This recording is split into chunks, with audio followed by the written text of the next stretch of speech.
परम पूज्य गुरुदेव बार बार कहते थे, बेटा इस बार हम बहुत बड़ी नाव लेकर आए हैं, तुम सब लोगों को उसमें बिठाकर पार लगा देंगे। बस तुम लोग उसमें से उतरना नहीं, तुमको कुछ नहीं करना है, केवल हमारा काम करना है। हमारा मार्गदर्शन व संरक्षण तुम्हें सतत मिलता रहेगा। तुम हमारा काम करो, हम तुम्हारा काम करेंगे।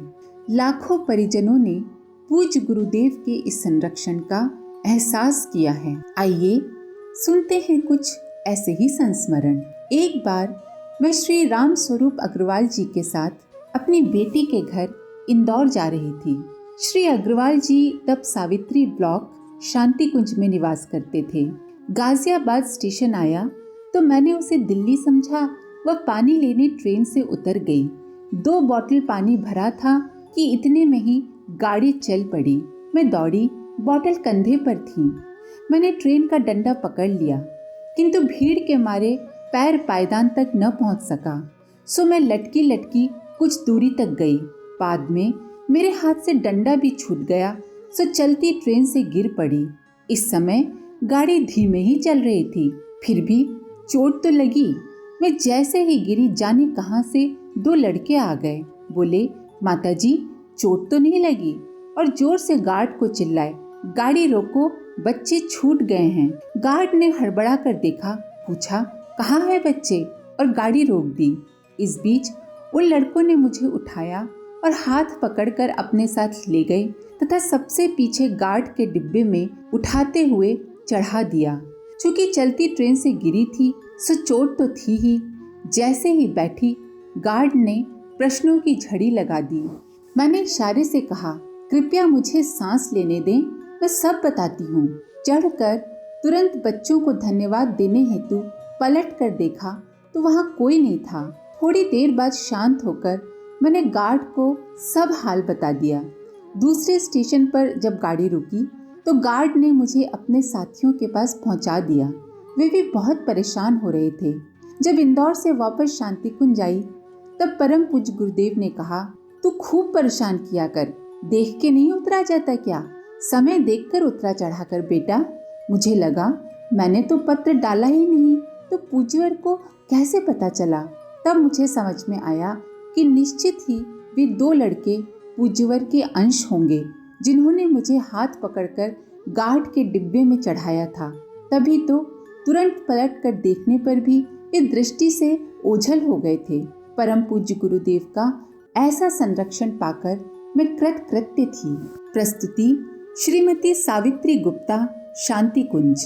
चेन्नई की शोभना बहन बड़ी श्रद्धा भावना के साथ पूज्य गुरुदेव से गायत्री परिवार से जुड़ी थी। उनके पति गायत्री परिवार से नहीं जुड़े। वे दुबई में किसी कंपनी में काम करते थे। वहां उन्हें एक दिन 33,000 वोल्टेज का करंट लगा। बिजली तुरंत पांव को चीरती हुई जमीन में धंस गई। पांव में बड़ा छेद हो गया। तुरंत अस्पताल ले जाकर उपचार प्रारंभ हुआ। प्रत्यक्षदर्शी हतप्रभ थे। ये करंट तो कुछ सेकंडों में जान ले लेता है, पर उनके जीवन पर आया संकट टल गया था। उनके सभी मित्र उन्हें देखने आते और कहते, आपके पीछे कोई बहुत बड़ी शक्ति है जिसने आपको बचा लिया। वे बोले, मैं तो कुछ नहीं करता, पर मेरी पत्नी जरूर गायत्री परिवार से जुड़ी हैं और वो कुछ न कुछ करती रहती हैं। निश्चय ही उनके गुरुजी ने मुझे बचाया है। ज्ञातव्य है कि तत्पश्चात शोभना बहन ने पूज्यवर की 2 पुस्तकें, वसीयत और विरासत और सुपर साइंस ऑफ गायत्री का तमिल भाषा में अनुवाद कर अपने पैसों से छपवाया। उन पुस्तकों को जिन्होंने भी गहराई से पढ़ा, वे खोजते हुए उनके घर आने लगे और पूज्य गुरुदेव एवं गायत्री परिवार के बारे में उनसे जानकारी लेकर युग निर्माण योजना के सदस्य बनते चले गए। एक बार मैं शक्कर का कोटा लेने महासमुंद आया था। जब भी मैं महासमुंद आता था तो ज्वाला प्रसाद जी से जरूर मिलता था। उस दिन उनसे मिला तो वे बोले, मैं कल शांति कुंज जा रहा हूँ, चलना हो तो चलो। मैंने कहा, ज्वाला जी, ना तो मैंने घर में बताया है, न कपड़े लाया हूँ, मैं तो दुकान के लिए शक्कर उठाने आया हूँ, अभी कैसे जा सकता हूँ? ज्वाला जी ने कहा, नहीं जाना है तो बहाना मत मारो। अरे भाई, मेरे कपड़े पहन लेना। घर में खबर मैं किसी के द्वारा करवा दूंगा, और शक्कर के लिए लाया हुआ पैसा तो तुम्हारे पास है ही। बात मुझे भी जच गई। गुरुजी जिसे बुलाना चाहें उसका इंतजाम भी कर देते हैं। इतने में ही बाग बहारा वाले श्री नरेंद्र सिंह आ गए। बात बन गई। मैंने घर के लिए चिट्ठी दे दी। बाकी व्यवस्था तो थी ही। 2 दिन बाद हरिद्वार पहुंच गए। पर हुआ ये कि श्री नरेंद्र जी मेरे घर पर चिट्ठी देना भूल गए। मेरी पत्नी का रो रो कर बुरा हाल हो गया। कहाँ चले गए, क्या बात है, कोई संदेश नहीं। मेरे छोटे भाई उन्हें चिढ़ाने लगे, अरे भाभी, भैया तो बाबा जी बन गए, चिमटा पकड़ लिया, घर घर घूमेंगे और आप तो बस रोती रहो। मेरी माँ ने उन्हें डांटा भी, क्यों भाभी को रुलाते हो। बहू को सांत्वना भी देती रही, पर स्वयं भी परेशान थी। घर में स्थिति बड़ी दयनीय थी। इधर जब हम शांति कुंज पहुंचकर ऊपर गुरुजी के पास पहुंचे तो पहुंचते ही उन्होंने डांट लगाई, बेटा, बिना बताए घर से क्यों चला आया? इस प्रकार तुझे नहीं आना चाहिए। तू जानता नहीं मुझे कितनी तकलीफ हुई है। मैं आश्चर्य में पड़ गया। मैंने कहा, गुरुजी, मैंने तो खबर भिजवा दी, नरेंद्र सिंह को चिट्ठी भी दी। बेटा, उसने चिट्ठी नहीं दी, घर में खबर नहीं पहुंची है। तू आइंदा ऐसा काम कभी मत करना। मैं चुप हो गया। गुरुजी कैसे जान गए कि घर में खबर नहीं पहुंची, नरेंद्र सिंह ने चिट्ठी नहीं दी और उन्हें क्या तकलीफ हुई? ये सारी बातें मेरे मन को मथने लगी। इधर घर आने पर पता चला कि नरेंद्र सिंह जी को चौथे दिन चिट्ठी देने की बात याद आई और उन्होंने घर जाकर कहा, भाभी, मुझसे गलती हो गई। भैया तो 4 दिन पहले ही चिट्ठी दे गए थे, मैं ही भूल गया। वे हरिद्वार गए हैं। ये वही समय था जब चौथे दिन हमारी गुरुजी से बात हो रही थी। मुझे महसूस हुआ कि गुरुदेव सर्वज्ञ हैं और उन्हीं की प्रेरणा से नरेंद्र सिंह जी को चौथे दिन चिट्ठी के बारे में याद आया। नवाबगंज बरेली के कपड़ा व्यवसायी श्री कपूर जी गायत्री परिवार के पुराने सदस्य थे। एक बार उन्हें फेफड़ों में काफी तकलीफ हुई। उन्हें अस्पताल में भर्ती कराया गया। डॉक्टरों ने जब एक्सरे लिया तो देखा कि स्थिति तो बहुत खराब है, तत्काल ऑपरेशन करना होगा। जब डॉक्टरों ने ऑपरेशन करना शुरू किया तो अंदर की हालत देखकर उन्होंने अपने हाथ ऊपर उठा दिए। बोले, फेफड़े तो बहुत गल गए हैं, ऑपरेशन नहीं हो पाएगा। उनकी पत्नी का पूज्यवर के ऊपर विश्वास बहुत प्रबल था। उन्होंने हिम्मत नहीं छोड़ी, बिल्कुल भी नहीं घबराई और पूज्यवर से प्रार्थना करती रही।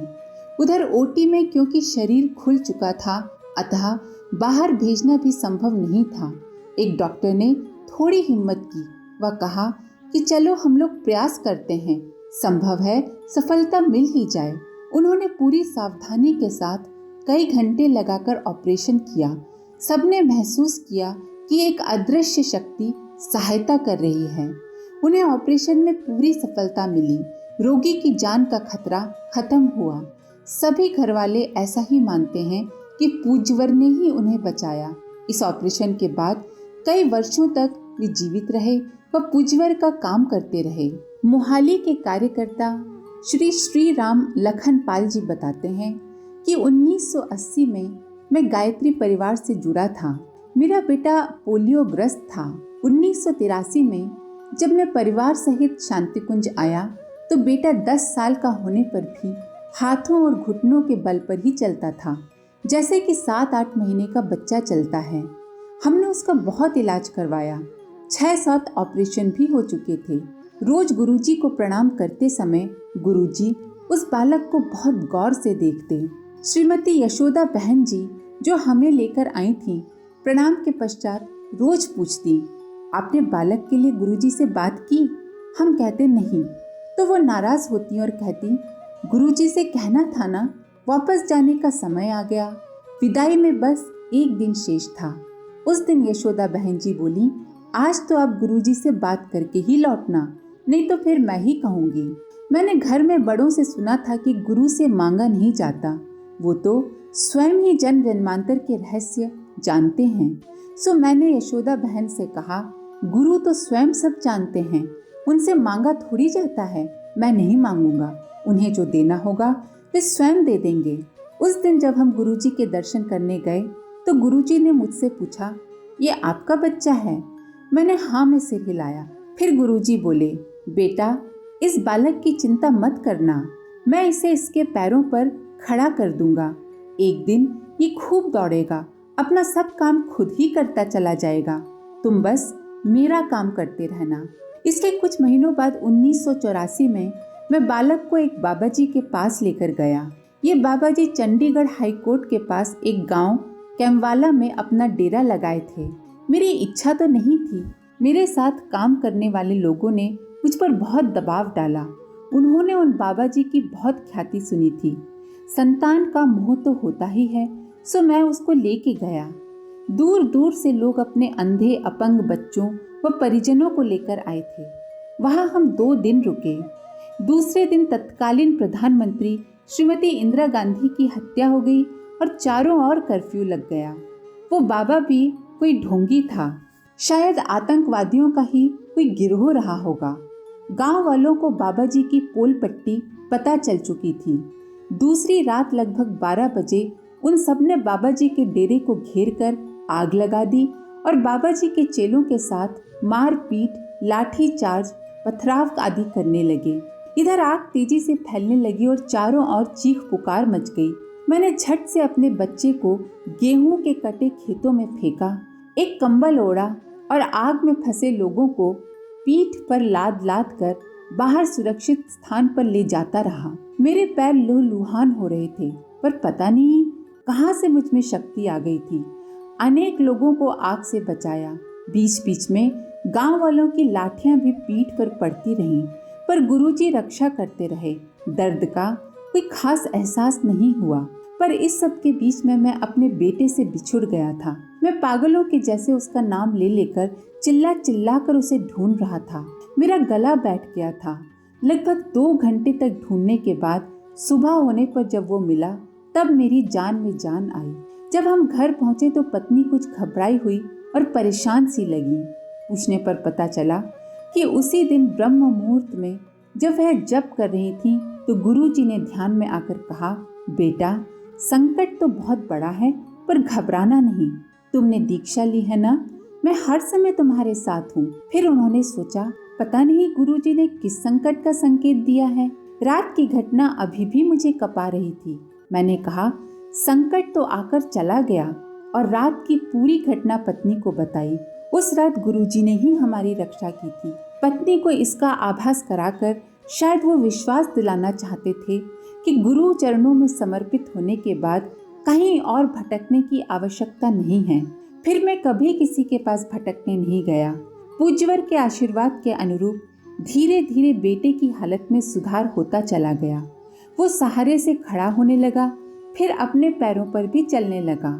आज वो पढ़ लिख कर अपने पैरों पर खड़ा है। उसकी शादी भी हो गई है और 2 संतानें भी हैं। अगर आपको इस वीडियो से कुछ सीखने को मिला हो तो वीडियो को लाइक करें, अपने प्रियजनों के साथ शेयर करें और चैनल को सब्सक्राइब जरूर करें। माँ गायत्री की कृपा आप पर बनी रहे। हम फिर मिलेंगे अगले वीडियो के साथ। धन्यवाद। ओम शांति।